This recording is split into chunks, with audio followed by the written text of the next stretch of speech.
আপনাদের সকলকে নমস্কার জানাই। আমি শ্রী রাজ জ্যোতিষী বিশ্বনাথ চক্রবর্তী।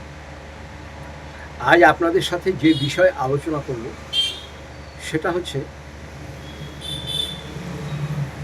বহু মা বাবা আছেন যে তাদের সন্তানকে বিবাহের জন্য বহু চেষ্টা করছেন, কিন্তু কিছুতেই বিবাহ যোগাযোগ হয়েও আবার কেটে যাচ্ছে। এটা মেয়েদের ক্ষেত্রে হচ্ছে, ছেলেদের ক্ষেত্রে হচ্ছে। এরকম যদি ঘটনা ঘটে তবে আপনারা আমার সাথে একবার যোগাযোগ করতে পারেন। বিবাহিত জীবনটা হচ্ছে এমনই একটি বন্ধন, সারা জীবনের বন্ধন। সেই জন্য সন্তানদের বিবাহ দেওয়ার সময়, বিশেষ করে মেয়েদের বিবাহ দেওয়ার সময় সব দিক দিয়ে বিচার বিবেচনা করে তবেই কিন্তু বিবাহ ঠিক করবেন। ছেলে এবং মেয়ের উভয়ের কিন্তু জন্ম কুষ্টিটা আপনাদের বিশ্বস্ত মানুষের কাছে যে ভালো করে মিলিয়ে নেবেন। ভালো ছেলে পেলেন, বিয়ে ঠিক করে ফেললেন, বা ছেলেরা ভালো মেয়ে পেললো, বিয়ে ঠিক করে ফেললো, এটা কিন্তু একদমই করবেন না। চারিদিকে দেখবেন কথায় কথায় ডিভোর্স হয়ে যাচ্ছে, কথায় কথায় সংসার ভেঙে যাচ্ছে। এটা যেমন সবাই যেন মেনে নিয়েছে এরকম একটা ব্যাপার, কিন্তু যারা সংসার করতে চাইছেন, আমি আপনাদের অনুরোধ করে বলবো, আপনারা আপনাদের বিয়ের ব্যাপারটা মা বাবার উপরে ছেড়ে দিন। প্রেম ভালোবাসা করে বিয়ে যদি আপনারা করেন, আপনারা নিজেই দেখতে পারবেন, আপনাদের আশপাশেই দেখবেন, যারাই প্রেম ভালোবাসা করে বিয়ে করেছে 100 জনের ভিতরে কিন্তু 98 জনই অশান্তিতে দিন কাটাচ্ছে। 100 জনের মধ্যে 98 জনই অশান্তিতে দিন কাটাচ্ছে, যদি তারা প্রেম করে ভালোবাসা করে বিয়ে করে থাকে। এটা একদমই করবেন না। দেখে শুনে বিয়ে করবেন, সব কিছু বিচার করে বিয়ে করবেন। কেন, আপনাকে তার সঙ্গে সারা জীবনটাই কাটাতে হবে। মানুষের জীবনটা বিরাট বড়। এমন একজন পুরুষ আপনার দরকার, সে আপনার সুখে দুঃখে সবসময় পাশে থাকবে। এমন একটা ছেলেদের নারী দরকার, তার অনেক ভূমিকা আছে। স্বামীকে যখন সে খেতে দেবে, মায়ের ভূমিকা পালন করবে।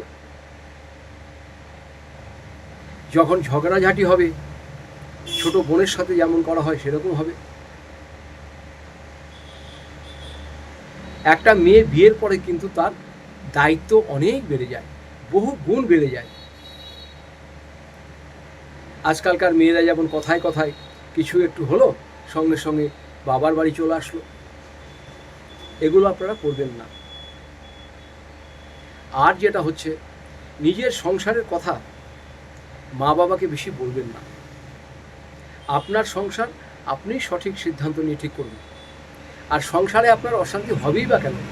সঠিকভাবে যদি দেখে শুনে বিয়ে করা হয় তাহলে কিন্তু অশান্তি হয় না।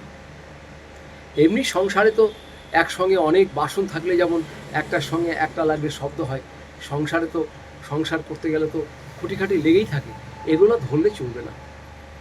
তাই বিবাহ যাদের হচ্ছে না বা খুব বাধা সৃষ্টি হচ্ছে, আপনারা আমার সাথে যোগাযোগ করুন। তার আগে আমি দুটো জিনিস আপনাদের বলে দিচ্ছি, এই দুটো জিনিস আপনারা করবেন, করে দেখুন কি হয়।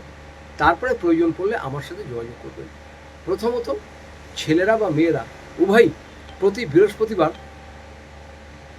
আপনারা হলুদ জলে স্নান করুন। প্রতি বৃহস্পতিবার এই কাজটা করুন। আর শুক্রবার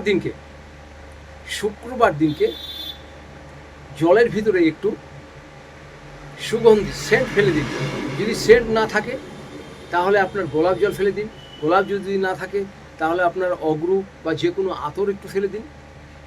কারণ শুক্র যখনই ভালো হয়ে যাবে তখনই, যেটা আমরা বাংলায় অনেক ঘরে ঘরে বলি যে বিয়ের ফুল ফোটে নাই, শুক্রকে যদি মজবুত করা যায়, বিয়ে আপনার হতে দেরি হবে না। আর বৃহস্পতির জন্য আপনাদের বললাম, বৃহস্পতি হচ্ছে সংসার সুখের কারক, সেজন্য হলুদ জল দিয়ে স্নান করুন। আরও বহু কিছু আছে, কিন্তু দরকার হচ্ছে ডেট অফ বার্থ দেখে।